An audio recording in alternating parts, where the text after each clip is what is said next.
Hola, ¿qué tal? ¿Se encuentra Maite? Sí, adelante, por favor.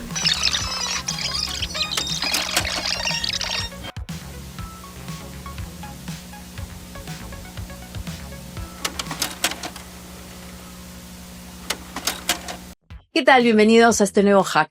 Este es el Paradero Digital y espero que obviamente el tiempo que estén con nosotros les sea de provecho, sea de valor y obviamente nos ayude a rescatar el espíritu que tenía el Internet a los comienzos. Un espacio libre en donde aprendíamos, generábamos valor y podíamos ser lo que queríamos ser.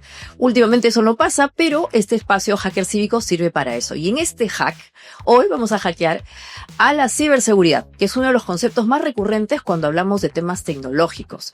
Pero últimamente apareció un concepto nuevo que es el de la ciberresiliencia. ¿Y qué significa ser ciberresiliente? Es algo que vamos a explorar hoy. Para eso hemos invitado a una persona que sabe mucho del tema y nos lo va a explicar en sencillo. Él pertenece además a una empresa importante que seguramente vamos a explorar mejor con su ayuda. Y entonces antes de empezar con este hack les quiero dar la bienvenida y como siempre abramos el código.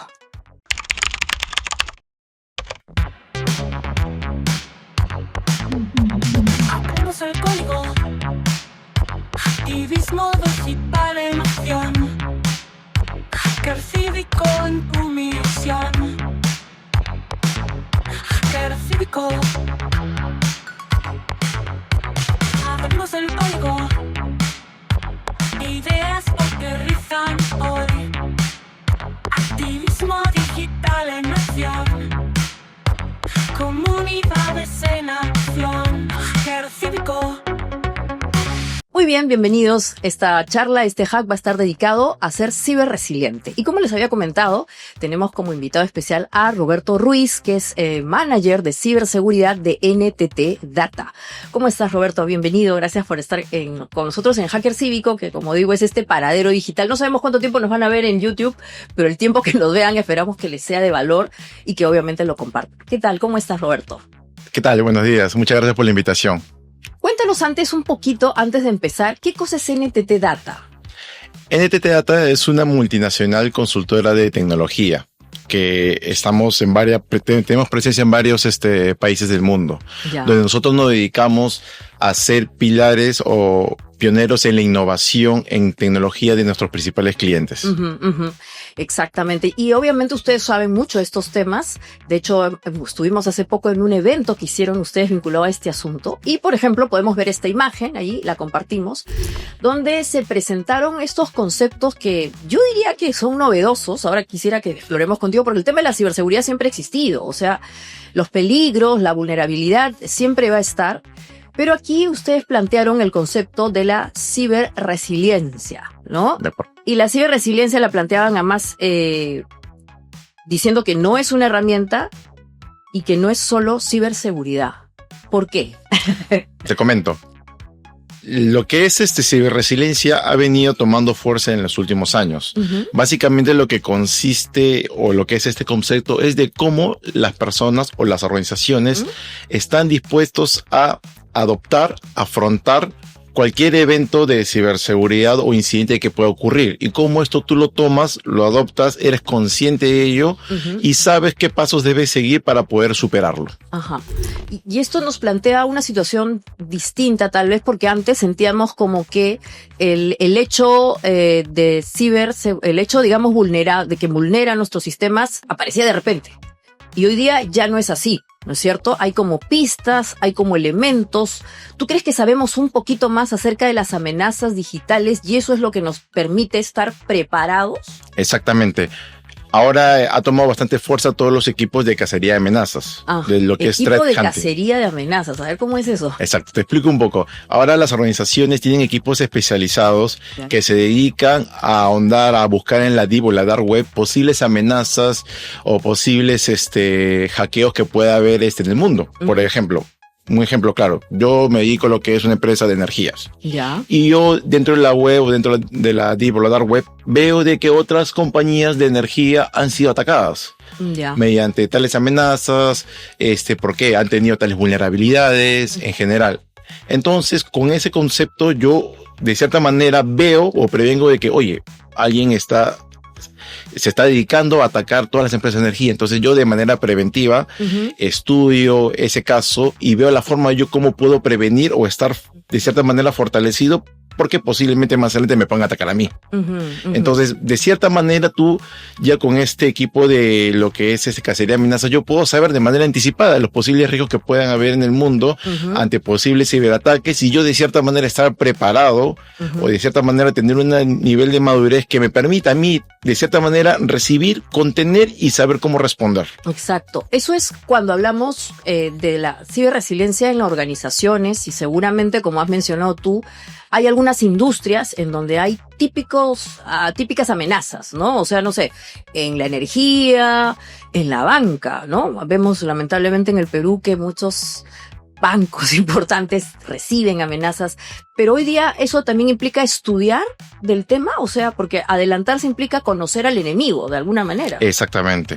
Ahí eso lo que implica es que más que todo un tema de costumbre, educación y cultura, de que cada persona, y también las organizaciones están conformadas por personas, es de que de cierta manera tú tengas la curiosidad, tengas la voluntad de, oye, miro qué es lo que está pasando en el mundo, veo que se comienza a masificar un posible ataque, un ransomware o cualquier evento de amenazas, y de cierta manera yo, oye, mira, esto está pasando acá, ¿qué es lo que yo debo hacer, yo principalmente como persona, para poder estar preparado? Y si yo pertenezco a una organización, igual, de cierta manera, evangelizar o promover esto con los demás compañeros de mi organización.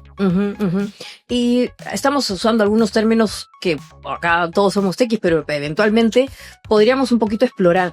¿Qué cosa es la Deep Web o la Dark Web o el Dark Internet? En fin. Sí. Expliquemos un poquito rapidito eso. Son espacios de Internet que de cierta manera no están de cierta manera como que revisados o fiscalizados, o que es como que si fuera un entorno de como una anarquía, ¿no? No existe una autoridad, no existe una revisión de por medio. Entonces son espacios en la red donde la mayoría de personas de manera anónima pueden introducir información, sea cual sea. O sea, ahí no vemos presencia de estas Big Tech. No está Google, no están estos navegadores, o son como agujeros negros en el espacio. Sí, son como espacios que no existe una autoridad de por medio. Ya. Son como espacios de que cualquier persona, sea cual sea, puede colgar información, sea información de lo que fuese. Ya sea violando una ley, ya sea cometiendo un crimen, lo que fuese. Es como si fuera una caja que nadie ve, nadie revisa, y yo puedo meter lo que sea, y cualquier persona puede entrar a la caja y ver la información y recogerla. Y ya que hablas que haciendo el símil de que es como una caja, ¿es tan fácil entrar a la Deep Web o necesito algunos elementos de programación? No, o sea, no es tan fácil, sin embargo, es muy fácil aprender de cómo ingresar. Ya para esto existen mecanismos, o como se puede decir, especiales navegadores que tú a través de ellos puedes ingresar a este entorno. Exactamente. Y otro término que también has usado, vinculado a las amenazas, ¿no? Tiene que ver también con los elementos de seguridad, ¿no? Y ahora vamos a ver un videíto que corresponde a los Simpson. Y ahí tratan de explicarnos qué cosa es un firewall. Vamos a ver en términos de los Simpson qué cosa es un firewall. Ahí va, mira.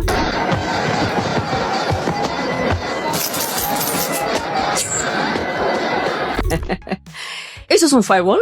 Es como una suerte de sensor o elemento que permite y no permite que ingrese algo. Es básicamente como lo menciona el nombre, ¿no? Es como si fuera una barrera, una pared que de cierta manera tú configuras para permitir que cierto tráfico que cumpla con algunos parámetros puede ingresar y otros no. Y los firewall hoy día han evolucionado, supongo, igual como ha evolucionado las amenazas. ¿Es fácil que ahora nosotros los configuremos o necesitamos este equipo de cazafantasmas, ¿cómo los llamaste? Que de alguna manera nos van a ayudar. De cierta manera, son equipos totalmente distintos. Ya. Por un lado, las cacerías de amenazas, de cierta manera, investigan para prevenir ciertos ataques.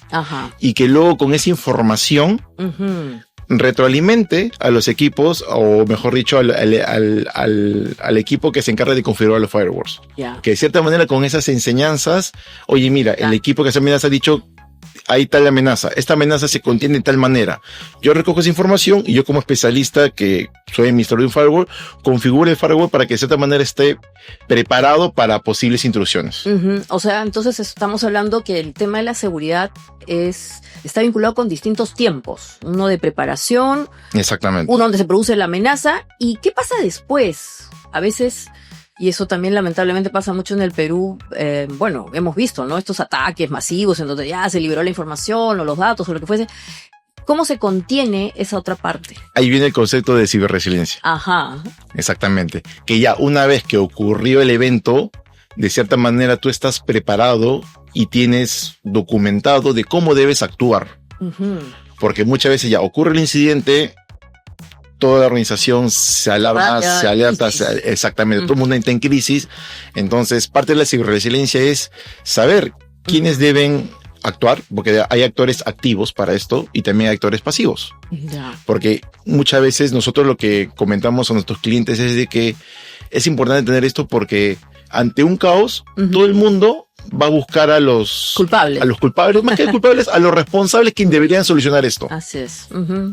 Entonces, y de cierta manera, la persona responsable se siente medio abrumada porque toda la compañía está como que reclamándole, diciéndole. Entonces, muchas veces, la cultura de ciberresiliencia te ayuda a que decir, oye, tales equipos, tales personas, Ujú. sí son los encargados, actores principales para afrontar este asunto. Ya. Y este grupo de personas, de repente no. Y simplemente les toca esperar Ujú. a que los encargados responsables actúen. Ujú. Entonces, muchas veces de eso parte de que, de cierta manera, hay personas que, oye, por el puesto que desempeña, por el cargo que tienes o el área que perteneces, mejor es espera tranquilo que los especialistas encargados nos vamos a encargar de solucionar el asunto. Ujú. Ese es por un lado. Ujú. Y de cierta manera ya con el equipo especializado ya tienes documentado ciertos procedimientos, tienes documentado quiénes son los responsables, quiénes son los actores, Ujú. qué pasos debes seguir, a quiénes debes contactar, Ajá. qué proveedores estratégicos de tu organización Debes- tienen que estar con ustedes ante este evento. Ujú. Y de cierta manera es revisarlo, contener y saber cómo tratarlo y responder. Ujú. Como lo describes, plantea que este asunto de la ciberresiliencia es una cultura dentro de la organización, pero como que tiene que tener responsables que contienen la situación, ¿no? Mm. ¿Eso siempre ha sido así, Roberto? ¿O ha habido una evolución? Porque yo recuerdo, bueno, ya tenemos unos años en la tecnología, que era una cosa tan simple como que pongamos el antivirus, llamemos al que sabe el antivirus, compremos tal tecnología, pero no había esto que nos has descrito que tiene que ver más con un hecho conductual. En realidad, estos temas siempre han existido. Sin embargo, hoy en día tomó fuerza porque muchas veces, o años anteriores, Ujú. las personas o las organizaciones se dedicaban a la parte preventiva. Yo cómo prevengo esto, cómo evito que de cierta manera. Y entonces como que tú ponías todas las balas en ese, Claro. en ese ámbito, momento. en ese momento, y con eso ya para ti supuestamente era suficiente. Ujú. Sin embargo, hoy en día los atacantes ya han desarrollado mejores ataques, ingeniería social Ujú. y demás, y de cierta manera bypassean todos los controles preventivos que tú colocas. Ujú, ujú. Entonces, y ahora último se ha tomado fuerza. ¿Por qué? Porque ahora los atacantes ya están dentro. Y Te creo. exactamente, entonces las personas, para este evento, Dentro de exactamente, su para este evento Wow. no me preparé. Mm, mm. No estoy preparado para esto. Entonces, Wow. ahí viene el tema de ciberresiliencia, ¿no? Oye, muy aparte de la parte preventiva, Claro. también tienes que saber cómo actuar cuando el atacante ya está dentro de tu organización. Sí. Sí, ¿y cómo se produce eso, Roberto? Tú has hablado de algo que es muy común y ahora vamos a entrar más a las personas, que es la ingeniería social. De pronto, como tú dices, ya está dentro en la organización. Típicamente las personas, a veces recibimos mensajes por WhatsApp, ¿no? O alguien clona nuestra imagen o nuestra cuenta. ¿Y cómo se meten? ¿Qué cosa es esto de la ingeniería social? La ingeniería social, de cierta manera, es una forma de ataque de que la persona o el atacante externo, a través de emociones, ¿Ya? hacia las personas, obtiene información que tú solamente conoces. Y que de cierta manera uso esta información para yo poder fortalecer mi ataque y poder vulnerar ciertos controles. Engañarte prácticamente. Cuando estamos hablando de personas, ahora vamos a poner los ejemplos porque creo que alguna vez hemos visto a alguien que le ha pasado eso, pero en una organización, ¿cómo se produce eso? O sea, da un poco de cosa, ¿no? Porque imagínate que ingresen a una organización que debe tener los firewalls más grandes del mundo, o sea, ¿no? Estas barreras que tú dices y muchos sistemas, ¿cómo puede ingresar? Imagínate en un banco o en un sistema de energía. Exacto, mira, has tomado un tema muy particular de que, oye, tenemos la mejor infraestructura, todo está muy robusto, sin embargo, la cadena o la infraestructura es tan fuerte como tu eslabón más débil lo es. Y en este caso siempre el eslabón más débil son las personas. Wow. O sea, si lo vemos gráficamente es una cadena que se protege, pero si una de las partecitas es media guachi, ahí se cae. Exactamente. Si tu eslabón más débil es muy, muy débil, toda tu cadena es débil. Por más que tú tengas las mejores herramientas, las mejores infraestructuras y demás. Por ejemplo, los bancos invierten mucho dinero en infraestructura, en seguridad, en herramientas, monitoreo y demás. Pero al final de cuentas, si las personas no están preparadas, no son conscientes, y al final el atacante entra por ahí, por el tema de las personas. Y por eso que la ingeniería social es uno de los ataques más recurrentes que existe. Porque todos los atacantes saben que el eslabón más débil son las personas. Y ahí entonces viene este componente cultural, ¿no? En donde todas las personas que están vinculadas en una organización deberían saber de estos protocolos, en fin, lo que tú dices que es más vinculado a la conducta y la resiliencia, ¿no? Pero tenemos una imagen, Roberto, porque obviamente acá estamos hablando de las corporaciones, y nos asusta porque, claro, uno dice, pucha, el banco me ha hackeado, no sé qué, ¿no? En fin, ya, además se ha vuelto un tema craqueado, en verdad, no hackeado, pero en verdad recurrente. Pero para hablar de la resiliencia en las personas, tenemos aquí, por ejemplo, unas imágenes. Te cuento que esto lo hemos hecho con la ayuda de nuestra inteligencia artificial, que se llama Coco. Y a Coco le pedimos que nos ayude a explorar la resiliencia en el ámbito de las personas, ¿no? Y tenemos 3 imágenes, ¿no? Por ejemplo, una que está vinculada a un ámbito importante que tiene que ver con la identidad, ¿no? Que es probablemente uno de los espacios donde más se producen estas inconductas que abren la puerta a digamos, a los sabidos, a estos piratas digitales. Dice que hay que saber gestionar las contraseñas y autenticación en 2 pasos, seguridad básica, impacto alto, ¿no? Pero también nos hablan de los dispositivos, no solamente el celular, no solamente la tableta, sino la tarjeta del teléfono, ¿no? Y ahí también nos piden que hagamos actualizaciones automáticas, hagamos bloqueos biométricos, ping en la SIM. Ahora nos vamos a explicar un poco eso. Y finalmente, o sea, estamos pasando de la identidad, nuestras claves, al dispositivo y finalmente los propios datos. Hacer copias en la nube o de manera física, y una vez restaurar vale más que 1000 promesas, no dice la IA. Tiene sentido el humor. Este protocolo, ¿tú lo recomiendas que lo hagamos siempre, de vez en cuando, nos lo metamos en el ADN? ¿Cuánto tenemos que tener de conciencia de hacer estos 3 pasos? Siempre. Yo recomiendo que esto lo des siempre, tanto en tu organización como en tu vida personal. En tu vida. Y no es... Y la gente cree que no, que esto que no me va a pasar, que no sé qué, no soy tan importante como para que me roben. Exactamente. Ese es el peor pensamiento que puede existir, porque al final de cuentas, tu seguridad digital es tal cual son tus hábitos. Si tú eres una persona desconfiada, que de cierta manera tiene cierto criterio, que tiene cierta lógica de cualquier tema, si tú eres así en la vida, o sea, si tú eres una persona que desconfía de los conocidos, responsable en todo caso. Exactamente. Si tú eres así, en la vida digital también lo vas a hacer así. Porque de cierta manera tú replicas tus mismos hábitos en tu vida digital. Pero si tú eres una persona sumamente confiada, viene una persona desconocida, le das información así porque sí, igual va a pasar en tu vida digital. Entonces, es muy importante el tema de la identidad, ¿no? O sea, al final de cuentas la identidad tiene que ver con personas. Así es. Y también muchas veces también involucra tema de de aplicaciones o inteligencia artificial, pero por lo que te comento, el eslabón más débil son las personas. Esto, antes de irnos a lo de los dispositivos, claro, típico es, ya lo sabemos y bueno, lo volvemos a repetir, la contraseña, que sea una contraseña que mezcla términos alfanuméricos, o sea, un número y una letra, mayúsculas y minúsculas, símbolos, en fin. Pero hay un montón de videos en TikTok, tú los habrás visto, que se ve pues a la gente que está tratando de hacer la contraseña y ni él se acuerda de su contraseña porque le piden contraseñas enormes, gigantes. ¿Cómo debe ser una buena contraseña, Roberto? Sin caer pues en el exceso, que una cosa que ya ni uno mismo se acuerda de la contraseña. Exactamente. Lo que yo siempre recomiendo es que tu contraseña debe ser alfanumérico. Porque hoy en día es bastante difícil romper o cifrar una contraseña que tenga que ver con números, letras o caracteres. Entonces, por otro lado, la contraseña no debe estar relacionado a ningún dato personal tuyo.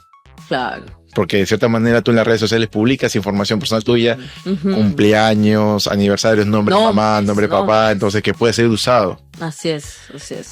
Y obviamente siempre la mente trata de ir por el camino mucho más fácil. Entonces por eso que tú dices, oye, no, qué flojera, una cosa tan robusta que ni me acuerdo. Entonces, tiene que ver mucho con la educación. Entonces, de cierta manera, lo que yo recomiendo es, por un lado, convertir tu contraseña alfanumérico con caracteres especiales. Que de cierta manera puedan y involucrar con una palabra que tú solamente sepas y hacer analogía para acordarte tu contraseña. Bacán. Porque, por ejemplo, a final de cuentas, yo en vez de poner una letra E, puedo poner un 3. A final de poner una B grande, pongo un 8. Claro.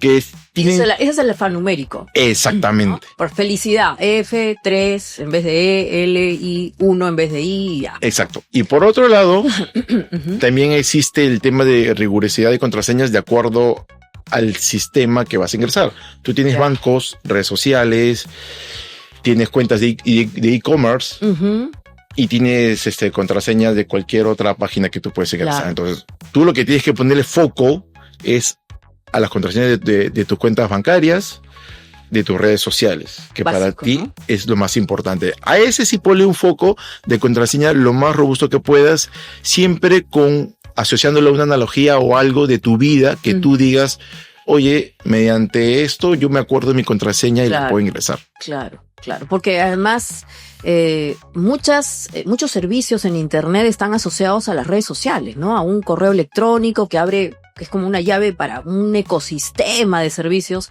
y abrir o darle esa contraseña a una persona implica abrirle espacio a todo el ecosistema, o sea, todos los distintos servicios que están vinculados. Y esto de la doble autenticación, ¿qué cosa es? Porque hay mucha gente que no lo entiende. Ya aquí estamos hablando de las redes sociales, ¿no? Entonces, a ver, expliquemos qué es eso de la doble autenticación. La doble autenticación es un doble factor, ¿no? Donde que de cierta manera tú, muy aparte de tu contraseña, agarras otro dato que tú solamente sabes y lo puedes ingresar. Entonces, ingresas con el otro también hay una validación, otra validación, hacen match y ya puedes lograr el acceso. Por ejemplo, tú ingresas a tu celular, ingresas una contraseña y a la vez también te pide una autenticación facial. Es algo que tú conoces y algo que tú tienes. Claro. O también, existe también tú ingresas tu contraseña y por ende tu segundo factor es que te envíen un código a tu correo. Exacto. Llega a tu correo, entonces es algo que tú conoces y algo que tú tienes. Yo agarro este código, mi correo, lo ingreso y puedo hacer la autenticación satisfactoria. Y Roberto, puede parecer para los que nos escuchan que esto es, ay, qué aburrido, qué pérdida de tiempo, pucha, o no sé, me quita tiempo. Pero no, es muy importante porque eventualmente podría ser que alguien captura nuestra clave, pero si le damos la doble autenticación, nosotros nos vamos a enterar que alguien quiere ingresar. Entonces ya dependerá de nosotros si le queremos dar o no el acceso, pero está en nosotros, otra vez retorna a nosotros la responsabilidad de ¿abro o no abro? ¿No es cierto? Porque ahora que estamos hablando tanto de los streams y no sé qué, no sé cuánto, hay muchos de estos negocios de tecnología están basados en redes sociales y hay terceros que gestionan las redes sociales, ¿no? Entonces, eventualmente, si no queremos dar más acceso al que queremos, esa doble autenticación te devuelve a ti la posibilidad de decir, mira, no, para esto no entras o para esto sí entras, etcétera. Entonces no es una pérdida de tiempo, sino que hoy día creo que es ya parte de lo que hemos denominado resiliencia, ciberresiliencia. Exacto. Es parte de la cultura que en realidad todas las personas debemos adoptar. Yo sé que muchas veces es muy difícil. Sí, la gente dice que aburrido. O no es, sé qué, exactamente. o mucho tiempo, no sé cuánto, pero imagínate, te estás poniendo en vulneración tu propia vida, ¿no? Y con los dispositivos, ¿qué hay que saber, no? Porque claro, el celular, lamentablemente en el Perú también se ha convertido en un elemento muy vulnerable, ¿no? Están llegando muchas amenazas a través del celular, pero con la tarjeta SIM, ¿qué pasa? A ver, te explico. Hoy en día... La tarjeta SIM, para empezar. La tarjeta SIM es el chip Chipito, que tú que metes a tu celular. Claro. A ver, hoy en día el celular se ha convertido en un activo muy importante para tu vida. El celular tiene prácticamente tus datos personales, tus datos bancarios, tiene todo. Todo. Hasta fotos, todo. Todo. Entonces tú hoy en día debes cuidar tu celular como si fuera parte de ti. Y tienes que tener mucho cuidado. Sí, en verdad. Exactamente. Ya. Eso, entonces, ¿qué es lo que ocurre con el SIM? Pasa de que, por ejemplo, tú cuando haces una transacción bancaria, muy aparte de ingresar tu clave web Ya. de tu banco, también te llega un mensaje de texto con un código de 4 dígitos que es tu doble factor de autenticación. Ok. Entonces, ¿qué es lo que pasa? De que te roban el celular y el celular tiene todo tus controles de antiingreso, que son la huella digital, o el Face ID, o la contraseña de 6 dígitos que puede tener tu celular. ¿Qué es lo que hacen los atacantes? Ya. Agarran, como no puede ingresar tu teléfono porque tiene contraseña, Face ID y demás, sacan el chip, Ya. lo ponen en otro celular que no tiene ni un mecanismo de autenticación, Ya. y que de cierta manera ya mediante otro ataque ya pueden saber tu contraseña web, Ya. y simplemente que cuando me piden el doble factor, el mensaje de texto le llega al celular que no tiene controles, que no tiene seguridad. Entonces, de esa manera yo puedo saber el mensaje de texto y puedo saber el segundo factor de autenticación. Y eso me permite el acceso total. En otras palabras, Roberto, nosotros podemos definir en cuál elemento del celular almacenamos información, ¿no? Y creo que te da la posibilidad el celular, o almacenas en el celular, o almacenas en la nube, o almacenas en la SIM, porque o sea, que estamos haciendo un respaldo en la SIM, ¿cómo es que? No, es que lo que pasa es que ahí quiero que no quiero que se confunda. En el SIM es únicamente para tú, donde recibes tu señal telefónica. Nada más. Y ahí también recibes, con el SIM ya te da la señal de teléfono, y por ende recibes llamadas y mensaje de texto. Ya. El tema de la segunda autenticación que muchos bancos usan es el mensaje de texto. Entonces, tú dentro de la web, cuando te haces una transacción, tienes dos maneras, dos medios para recibir el segundo factor de autenticación, ya sea por correo electrónico o por mensaje de texto. Ya. Entonces, por correo electrónico... Lo controlas con tu correo. Exactamente. Y el mensaje de texto, de cierta manera, viene por el SIM. Sin embargo, existe un mecanismo de seguridad que puedes activar. Ahora, tú al SIM le puedes poner una contraseña. Tú cuando cambias SIM de un celular a otro, tú le puedes poner una contraseña de 4 dígitos para que cuando se apaga el celular y se vuelve a encender, identifique el SIM, te pida la contraseña.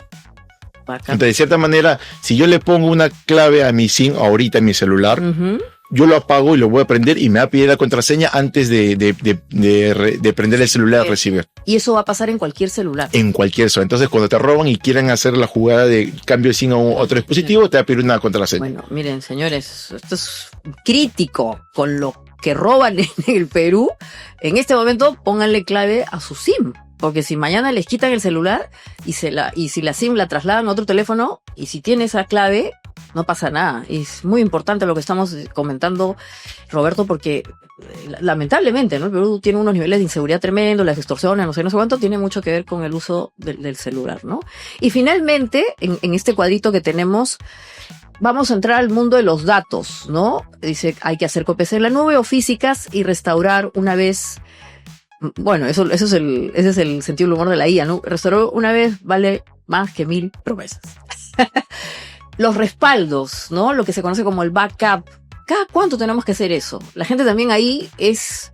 O sea, acá este hack es importante porque hay que concientizarse de que esto tiene que ser regular en nuestra vida, tiene que ser un ejercicio ya continuo, ¿no es cierto? ¿Cada cuánto tenemos que hacer un respaldo?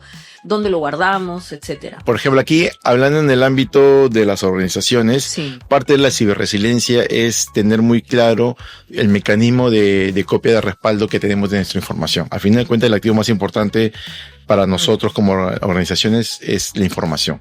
Ujú. Exacto. Entonces, ¿qué es lo que pasa ante un posible incidente o ante una interrupción de tu negocio? Ya. Tú de cierta manera tienes que, muy aparte de saber cómo afrontarlo, cómo contenerlo y cómo responder, Ujú. también debes tener todos los mecanismos claros de cómo yo puedo recuperar la continuidad de mi negocio Ujú. con la última información que yo tengo respaldada. Entonces, es muy importante tener bien claro la frecuencia de respaldo de información que yo ante cualquier incidente voy a tener que recuperar para que mi negocio pueda continuar. Ujú.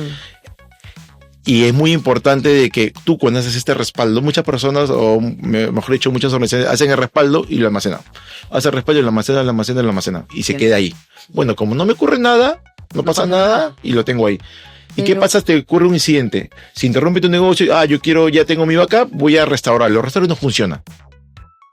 Ujú. Perdiste bastante Wow, información que ¿verdad? tú tienes. Exactamente. Entonces, por eso es muy importante que, muy aparte de hacer backup, cada cierto tiempo comienzas a realizar pruebas para asegurarte de que tu backup esté bien y se restaure correctamente. ¿Por qué? Porque cuando pasa el incidente, Claro. al final tú vas a poder agarrar tu último backup, lo restauro y tengo mi información Exactamente. con actualizado hace el día anterior, por ejemplo. Restaurar es hasta cierto punto correr los datos, abrirlos, en fin, entrar a la cajita, ¿no? Restaurar significa de que la información que está almacenada yo la subo nuevamente a mi ambiente productivo, La uso. al negocio y la uso. La uso. Exactamente. Wow, qué importante lo que cuenta, porque imagínate, ya tenemos nuestro respaldo, pero si el respaldo está congelado en el tiempo, es como la máquina, pues, ¿no? Va a demorar y ahí eventualmente, eventualmente puede pasar, mucha gente dice eso, ¿no? Cuando hacen transferencias de un archivo a otro, computadoras dicen, uy, ya no funciona, ya no puedo entrar, que no sé qué. Eso es probablemente porque incluso parte de los archivos no se han actualizado y ya fueron, ¿no? Entonces, ese es el tipo de seguridad que tenemos que tener con los datos, pero finalmente, ¿qué es mejor? ¿Guardar en físico o en la nube? Nuestros respaldos. Ahora está de moda la nube, o sea, un espacio no sé, pues en los infoductos, ahí guardamos, no hay límite, en fin. ¿Qué es mejor? Depende de tu negocio.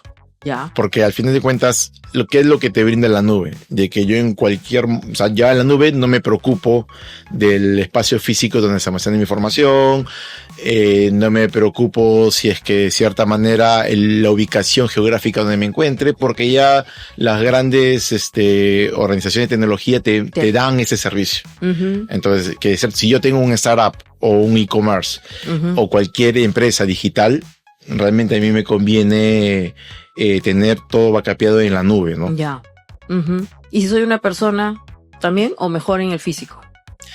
Si hablamos ya del tema de personas, si tú tienes información, ya sea de tus fotos, información personal, yo verdaderamente sincero os recomiendo de que también sea en la nube, porque ya También. tú tienes un celular con cuenta Google, todo lo backupeas en la nube de Google, no pasa nada, o de iCloud, ¿no? Yo tengo mi teléfono, mi iPhone y también todo lo restauro en la nube de iCloud. Entonces, te da facilidad, te da accesibilidad Ujú. y flexibilidad para que puedas volver a acceder a tu información Sí. si es que ocurre algo, ¿no?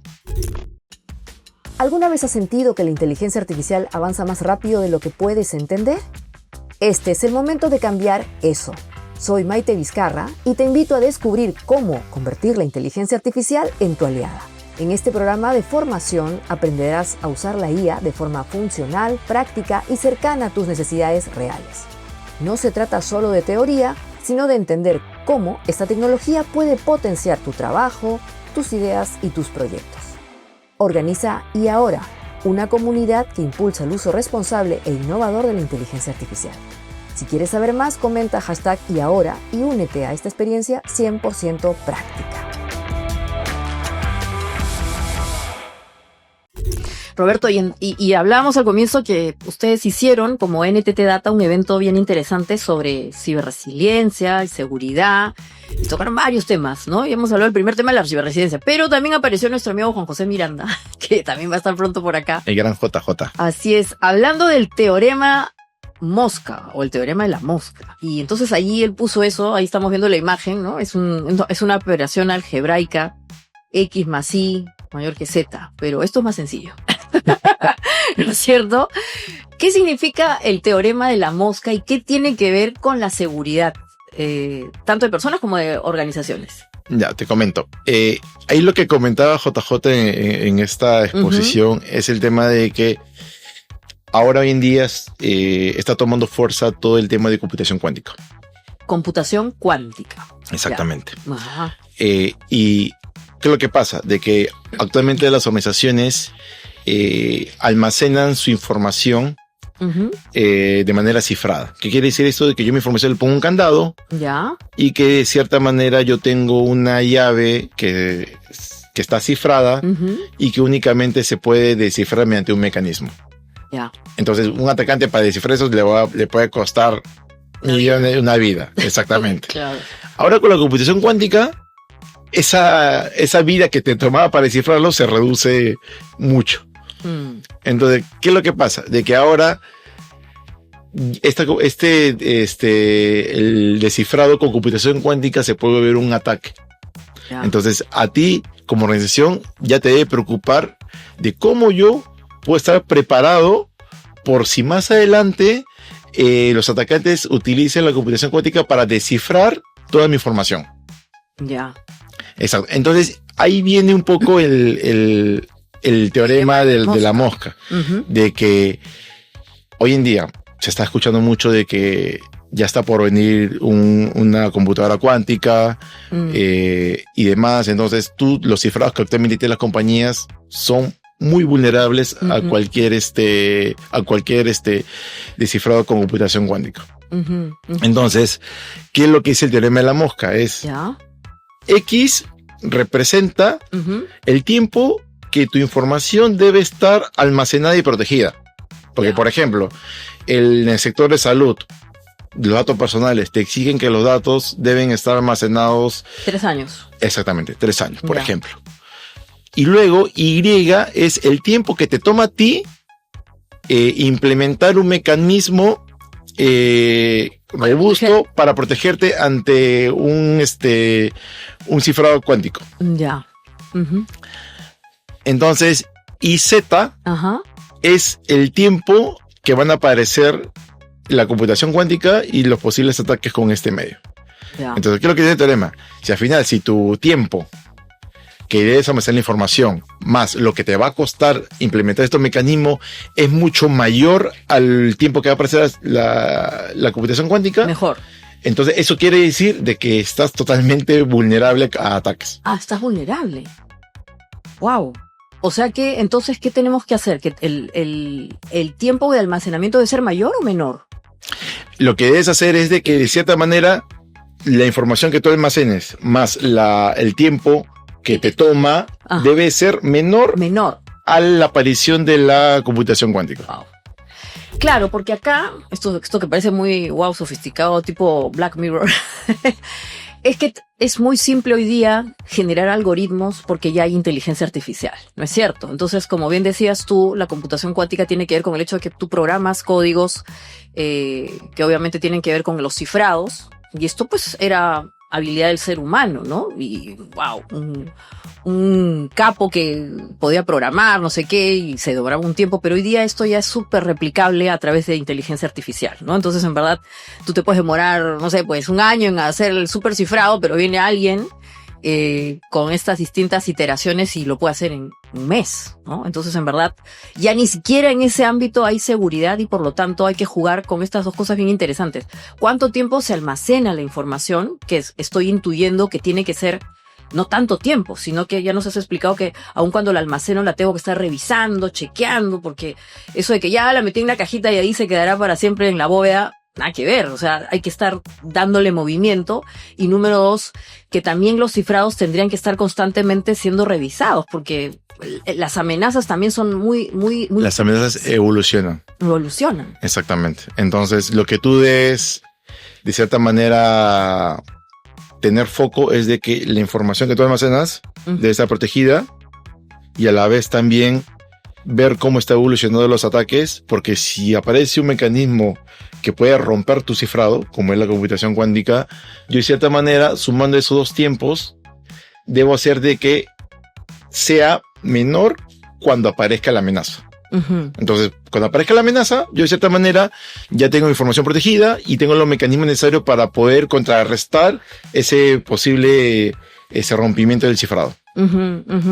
Y esto nos habla de agilidad, ¿no? Que las organizaciones que ya han migrado al mundo de lo digital, que casi son todas, ¿no? Está muy de moda hablar de la transformación digital, transfórmate, que la IA, que no sé qué, todas estas cosas que son tan simpáticas, pero al final del día todo eso implica que si ya nuestros activos digitales han crecido, ¿no? O sea, todo está en la nube, los contenidos están digitalizados, las voces, todo eso al final del día es un activo digital. Eso también tiene que tener un respaldo bien importante en nuestras conductas, porque, claro, uno puede decir, sí, ya está todo digital, pero al revés, cuanto más digital, más vulnerable. Exacto. No es que mientras más digital, más vulnerable, sino que mientras más digital, existen otros actores de amenaza que puedan, de cierta manera, atacar tu información digital. Y muchas veces las personas no estamos acostumbrados al entorno digital. Estamos más acostumbrados al entorno físico. Exactamente. Roberto, y yo le pedí a la IA que nos haga hablando del teorema de la mosca, que nos cuente qué cosa era esto, y la IA interpretó esto, ¿no? Muy gracioso.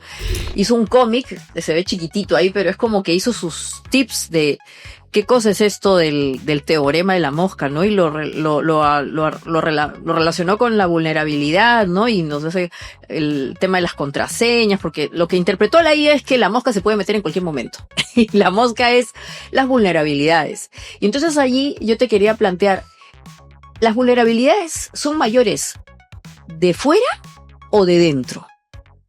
Porque también la gente cree que las vulnerabilidades son, me atacaron, como que yo pasivo. Claro. Pero no necesariamente, o sea, ¿cómo? Porque eventualmente también uno dice, sí, ya me protegí, pero te protegiste de afuera, pero y de ti, de adentro, la gente que está contigo, nos has hablado mucho de los temas conductuales. ¿Dónde hay más vulnerabilidad hoy día? ¿O cómo es la cuestión? Claro, o sea, te explico un poco ahí, y partiendo de los conceptos. Vulnerabilidad es una debilidad que puedes tener en cualquier sistema o gestión, ¿no? Y la amenaza es el actor que usa esa vulnerabilidad para lograr su prometido. Entonces las amenazas son de fuera más o de dentro. No es que una tenga más que otra, sino que estadísticamente se ha comprobado que las amenazas más riesgosas o más potentes o que te pueden hacer más daño vienen principalmente de adentro. De adentro. Exactamente, porque puedes, por ejemplo, te hace una organización y tienes una persona que de cierta manera está muy descontento con algunas cosas que han sucedido en la organización, le puede haber sucedido muchas cosas dentro de la organización, está descontento y lo único que piensa es hacer daño a la organización. Ya. Y esa persona, siendo dentro, conoce información de la compañía, conoce ciertos mecanismos, tiene más herramientas como para poder hacer daño a la organización. Entonces, básicamente se ha demostrado de que una amenaza interna suele ser mucho más peligrosa, más riesgosa que una amenaza externa. Y por eso tan importante hablar de estos elementos conductuales, ¿no? Que impliquen que dentro de las organizaciones hayan todos estos protocolos. Y ya que has hablado del elemento humano, que no has comentado que a veces puede haber que hay desavenencias en las organizaciones, no sé qué. ¿Tú crees que con el desarrollo de la inteligencia artificial, ya no la generativa, sino agéntica, el tema de la seguridad va a mejorar? Porque eventualmente ya no van a ser personas, podríamos poner agentes de IA que se dediquen a hacer este tipo de actividades, y ahí ya pues no hay emociones, no hay sensaciones, no hay revanchismo, no hay nada. ¿Qué te parece eso? ¿O lo ves ya demasiado así muy cutting edge? O sea, como muy arriba, ya muy afuera de la frontera. Por ejemplo, hablando del tema de agentes, ¿no? A mí me parece que ya hablamos de agentes, ingenieros sintéticos, Así es. que son ya entornos o pensamientos que de cierta manera reemplazan ciertas labores que una persona puede realizar. Ujú. Entonces, no es que uno sea más riesgoso que otro, sino que ahí la seguridad cambia un poco o evoluciona. Que únicamente ya no te centres en el eslabón más débil que son las personas. Ujú.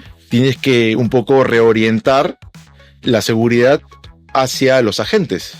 Que de cierta manera, por ejemplo, un humano puede ser muy consciente de todo lo que dices o demás, pero al final cuenta por las emociones puede fallar un poco. Mm. En cambio, el agente no posee emociones y demás, pero sí posee de repente acceso a cierta información. Ujú. Y el agente no distingue si tú eres un jefe Así. o si tú eres un analista o si eres externo. Entonces muchas veces depende de que cómo configures el tema de los accesos a la información que tiene la IA y asimismo a quién le da esa información. Ujú, ujú. Entonces ahí te digo, son dos cosas totalmente distintas en términos de seguridad, pero te das cuenta que dependiendo del entorno, la seguridad tiene que cambiar o evolucionar. Ujú, ujú. Y eso implica que las posiciones también cambian, ¿no? Porque claro, la persona, yo he usado digamos, una imagen muy simplona y que obviamente también tiene que ver con la caricatura, que es que antes teníamos las amenazas en las organizaciones o en nuestras vidas que, vamos, el antivirus, ¿no? Todo lo resumimos al antivirus y a una persona específica que venía ahí y ponía un software y se acabó, pero eso ya no es hoy día. Contigo estamos entendiendo que hay muchos procesos, hay muchas reglas conductuales, roles distintos y seguramente con la presencia de estos agentes, o sea, esta IA que es mucho más autónoma, tenemos que aprender también a interactuar con ella y a programarla, porque no es que ya hagan todo, chicos, sino que el acceso a ciertos datos va a depender de quien finalmente la va a controlar, más que controlando, guiando, ¿no? Educando. Educando. Porque la IA es como si fuera un niño chiquito, Ujú. que yo de cierta manera le enseño a hacer ciertas cosas, pero si no lo monitoreo, no lo educo bien, puede realizar ciertas acciones que de repente no son las adecuadas. Ujú, ujú. Entonces muchas veces existen los conceptos de que yo como humano tengo mi IA que de cierta manera hace ciertas actividades y yo lo superviso. Claro. Eres un supervisor. Exactamente. Si eso va evolucionando, ya va educándose de manera correcta, adecuada, con los verdaderos permisos, con unos accesos limitados únicamente para lo que realmente debe realizar, Ujú. ya podemos hablar de un agente que puede ser tu par. Ajá. De cierta Claro, manera. socio. Entonces, exactamente. Que de cierta manera ya le das un poco más de autonomía, responsabilidad, pero igual siempre una supervisión de por medio, ¿no? Ujú, ujú. Entonces, es muy importante de que a final de cuentas la IA es un habilitador para poder realizar cosas. Así es. Así Entonces, si es que tú lo educas bien, va a actuar bien. Si lo educas mal, va a actuar mal. Si no lo supervisas, se puede descarrilar. Exactamente. Ujú. Y bueno, y el teoría de la mosca nos lleva pues al hecho de que, como bien has explicado, hay amenazas y hay vulnerabilidades. Y al final del día, todos los entornos hoy día son vulnerables, más o menos, pero todos son vulnerables, digamos, ¿no? O sea, ya hay que llegar a esa conclusión. Siempre van a haber amenazas. Y claro, tanto es así que podemos ver, hay un video, ahora vamos a compartir, Roberto, contigo, de otra vez de Los Simpsons, donde, claro, parece pues que la gente está muy protegida, pero al final del día estos fallos terminan también devolviendo a ti las consecuencias, ¿no? Mira, vamos a ver cómo interpretar la seguridad.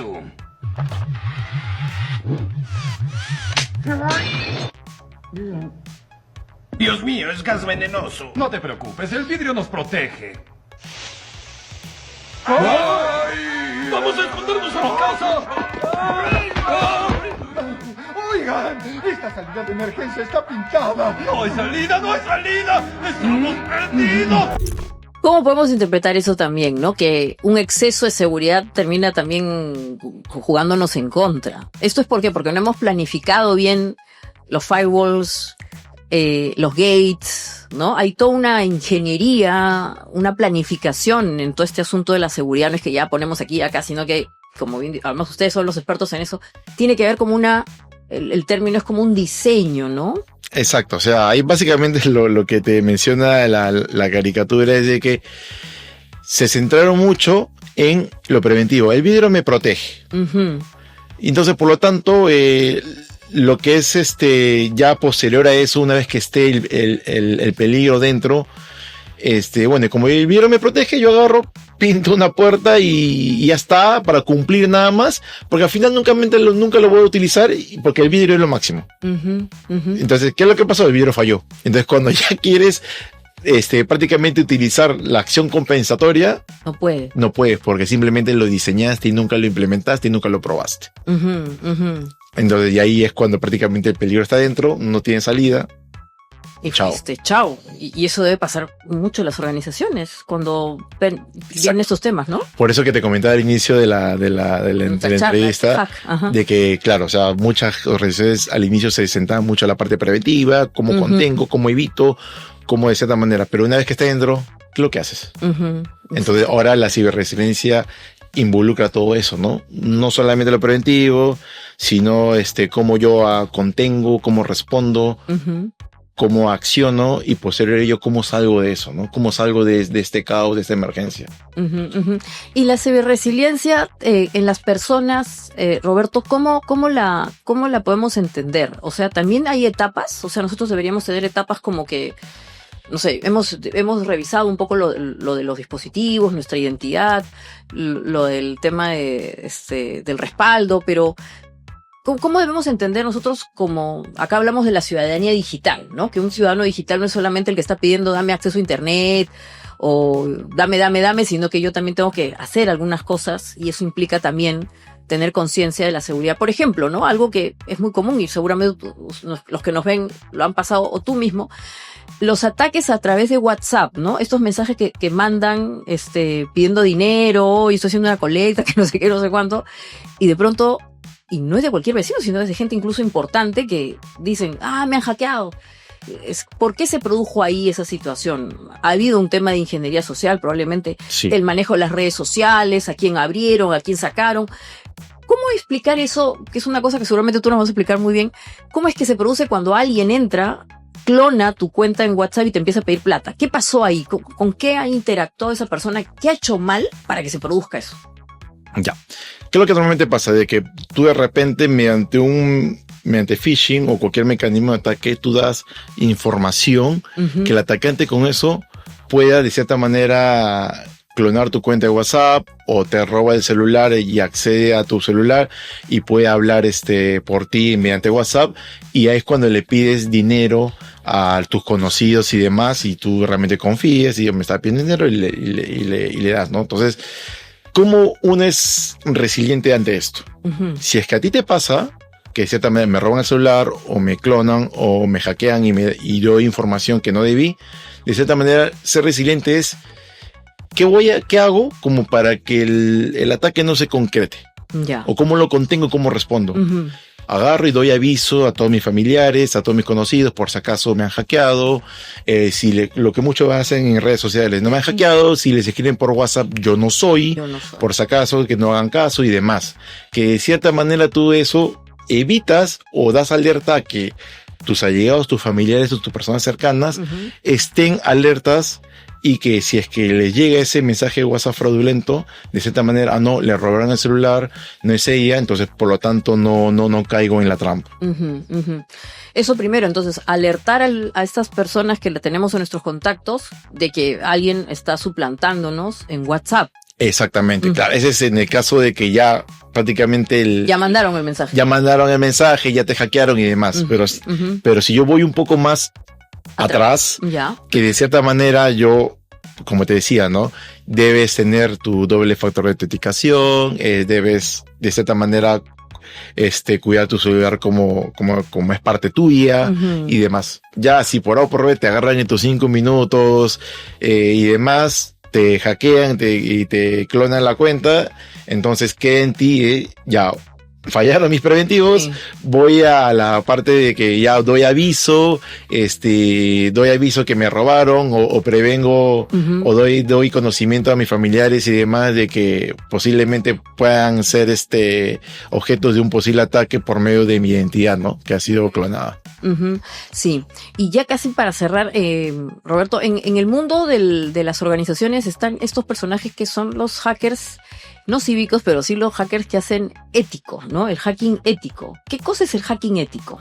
El hacker, o sea, a final de cuentas es la persona que tiene Maneja, ¿no? conocimientos y habilidades para bypassear o vulnerar ciertos controles.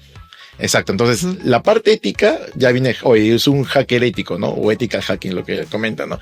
Que es una persona que tiene esas habilidades, pero usa esas habilidades para el bien. ¿Qué es lo que hace este hacker ético? Es de que, oye, yo, persona, organización, voy a probar tus controles, a ver qué tan robustos son. Claro. Utilizo mis técnicas o los conocimientos, las habilidades que yo tengo para ver qué tan robustos son tus controles y si logro vulnerarlos o no. Si logro vulnerarlos, te digo, oye, mira, logré vulnerar tu control. Para remediar esto debe ser A, B y C. Y de cierta manera te digo qué caminos utilicé para poder vulnerarlos y también te digo cómo remediarlos. Entonces se le da eso a la organización y la organización, ok, muchas gracias.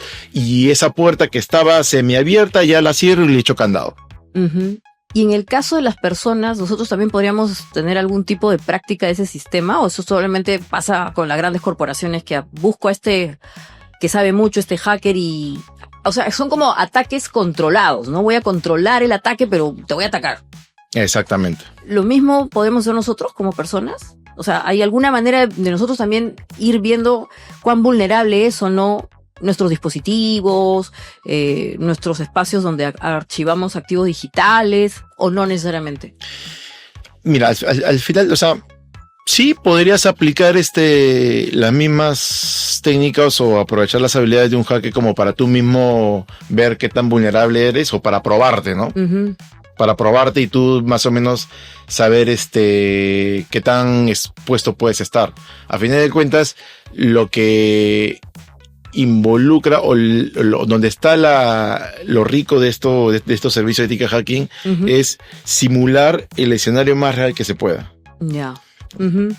Entonces, que de cierta manera, o sea, si tú quieres de cierta manera testearte para ver qué tan expuesto estás ante posibles ataques, puedes realizar estas técnicas, maniobras para poder ver qué tan maduro estás, ¿no? O qué tal consciente o qué tal resiliente eres. Exactamente. Roberto, y nosotros cerramos con una parte que llamamos los utilitarios, ¿no? Acá le hemos pedido otra vez a la IA, mira, Coco a mí me encanta la inteligencia artificial, no sabes. Yo le pido cosas y me lo plantea y en verdad, en cierto sentido cumple, ¿no? Cumple. Pero ojo, tienes que tener cuidado también qué información metes en la IA. Así es. Ahora nos vas a decir ese tema. Pero le hemos pedido, por ejemplo, buenas prácticas en el uso de dispositivos inteligentes y claramente el tema del uso de las contraseñas que sean fuertes. Hay que actualizar los sistemas, conectarse a redes seguras, eso nos vas a explicar ahora, asegurar la privacidad y evitar descargar aplicaciones no seguras. Digamos que concentrémonos en lo de la conexión a redes seguras y no descargar aplicaciones no seguras. Porque ahora te bombardean con cosas, oferta, compra tal cual cosa y ¡pum! Descargas, ¿no? Exacto. A ver, te explico el tema de conectarte a redes seguras. Por ejemplo, tú cuando vas de viaje, llegas al aeropuerto y te conectas a la red Wi-Fi que está libre del aeropuerto. Al final es una red pública que no necesariamente tú ni siquiera sabes si tiene los mecanismos de seguridad necesarios. Entonces, lo que se recomienda aquí es de que si tú tienes la necesidad, o sea, lo recomendable es que no te conectes a una república. Ya. Pero si tienes la necesidad de realizarlo por X y motivo, ok, te conectes, pero únicamente si estás en el aeropuerto de otra ciudad que no conoces, para ver el mapa, Google Maps, o para consultar ciertas páginas web de lectura únicamente y ya. Pero si tú quieres acceder a tu cuenta bancaria, quieres hacer una transacción súper crítica, lo recomendable es usar la red del teléfono o de repente alquilarte un roaming. Claro. Porque es mucho más seguro que una red pública. Porque al final de cuentas, ingresar a una red pública o un wifi público es como que si yo agarrara y en una sala con puros desconocidos y comenzara a gritar todos mis datos. ¿Por qué? Porque es lo que hace un atacante. Yo, si fuera atacante, me voy a un aeropuerto o una república de un parque, lo que fuese, abro mi dispositivo y me conecto a la república y me pongo en modo escucha. Ah, Entonces, el atacante comienza a registrar todos los datos que van viajando mediante esa red Wi-Fi. ya. Y si tú ingresas tú mediante la red Wi-Fi das información súper crítica relevante, lo que puede hacer es el atacante lo escucha, lo ve, lo coge. Lo captura. Exacto. ¿Por qué? Porque este mecanismo de Wi-Fi no tiene la seguridad que se requiere. Entonces tú dirías que en general porque es una invitación, ¿no? Uno diría, entonces ¿para qué existen redes públicas? Existen para hacer cosas muy puntuales, como nos estás contando. O es para facilitar conexión a internet de gente que no es de ese sitio, que no tiene una red celular o un turista, Claro. y demás. Da facilidad. Pero ya entrar a ámbitos como nuestra cuenta bancaria o elementos donde hay una transacción no está recomendado. Y solamente a través de tu red del teléfono, o si Claro. tienes una VPN personal, también utilizarlo, ¿no? No se recomienda para nada. Ajá. Y el tema de las descargas de aplicaciones que hemos visto ahí, como decíamos, ahora pues hay una feria de descargas, ¿no? Y a veces tú navegas por un lugar y aparece una cosa, otra cosa, y descárgate y no sé qué, y no sé cuánto. ¿Cómo manejamos eso? ¿Cómo aplacamos nuestro hambre de aplicaciones? De mucha gente que tiene 40.000 de aplicaciones.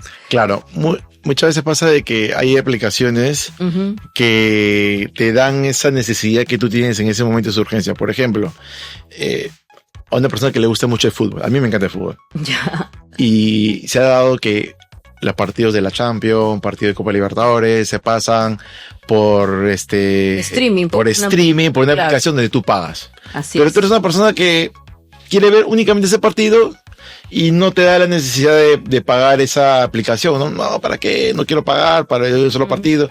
Entonces, ¿qué es lo que pasa? Aquí surgen las aplicaciones. Oye, bájate esta aplicación y te doy el partido en vivo para que tú lo puedas acceder totalmente gratis. Gratis. Ya.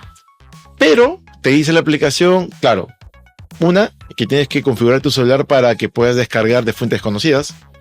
¿Por qué? Porque no está colgada una cuenta de Google Apps, por ejemplo, o de Play Store, Ya. donde de cierta manera Google fiscaliza un poco las aplicaciones. Ujú. Por un lado, te la descargas y luego una vez que te descargas, para acceder al partido tienes que darme acceso a tus contactos, acceso a tu micrófono, acceso a tu cámara Wow.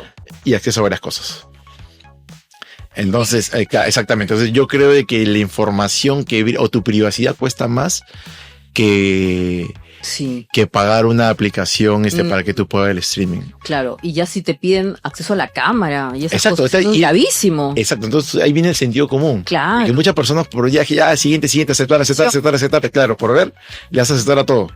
Y no te estás dando cuenta de que estás dando más acceso a tu información de la que necesitas, porque al final de cuentas quieres ver un partido de fútbol. Claro. ¿Para qué vas a acceder a mis contactos?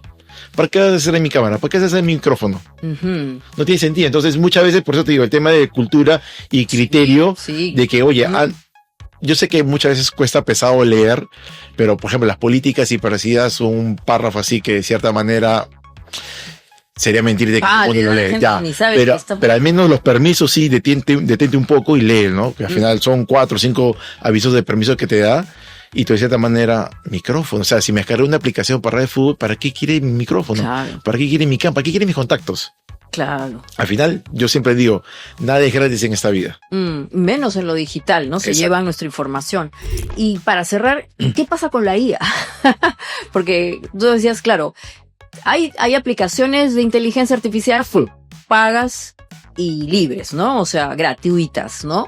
O sea, por defecto yo creo que las que están pagándose tienen ciertos niveles de resguardo. No es lo mismo cuando usamos el chat GPT o lo que sea, gratis, porque ahí sí ¿qué pasa con eso? ¿Es más público? A ver, cuéntanos un poco. Ahí te cuento un poco. O sea, al final de cuentas, la IA está en constante entrenamiento. Ujú. Entonces, muchas veces la IA utiliza la información que tú le das para poder entrenar y ser cada vez mejor. Así es. Entonces, al final, detrás de la IA existe una organización. Ujú, Detrás de la IA existe una organización, una base de datos donde se almacena toda la información que tú brindas. ujú, Y al final, ya esa información está almacenada ahí y escapa de tu ámbito. ujú, Tú no sabes, al final de cuentas, para qué van a usar esa información. ujú, ujú, ujú. Entonces, muchas veces la IA es como si fuera un asesor público, ¿no? Sí. Es un asesor que tú le dices la información, te asesora, pero él ya tiene esa información tuya. Ujú. Entonces, que lo puede usar como se le dé la gana. Así es. Pero eso pasa también con las cuentas pagas, porque ahí creo que ya hay un nivel en donde la empresa, porque Sí, en efecto son con la- empresas, pues, ¿no? Hay Sí, que ser honestos. cuando ya tienes una información pagada, ya existe el tema de política de confidencialidad y demás, o nuevas funcionalidades. Pero al final de cuentas, lo que yo recomiendo de cierta manera es de que tú, cuando utilices la inteligencia artificial, no des información personal ni información puntual de ciertas cosas. Por ejemplo, Ujú. yo quiero consultar algo para un cliente en mi ámbito, ¿no? Por ejemplo, yo Ya. quiero consultar algo para un cliente. Yo no le voy a decir, oye, estoy en el cliente tal, de tal lado, y tiene tales características, tal información. Por favor, dime cómo tú harías esto. Claro. En vez de decir eso, yo haría, oye, Minimizo. exacto, oye, estoy en una empresa de Latinoamérica que se dedica a rubro tal, posee este problema, más o menos puede darme unos insights de cómo poder solucionarlo. Y es muy distinto, ¿no? Ujú. Entonces la IA dice, Latinoamérica ya, entonces como que te da la información de cierta manera ya o sea, tú le das información medio anonimizada o generalista y ya No no. va a identificar tan claro. Exactamente.